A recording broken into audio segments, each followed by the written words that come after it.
বাগানে ফকির চলে এসেছে। জ্বালাতে তো বাগানে এসে শান্তি পাচ্ছি না রে।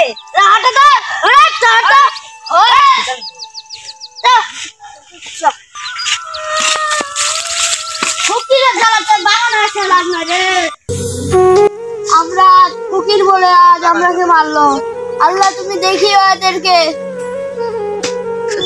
আল্লাহ ভালো কাজে বাদ দিও আল্লাহ।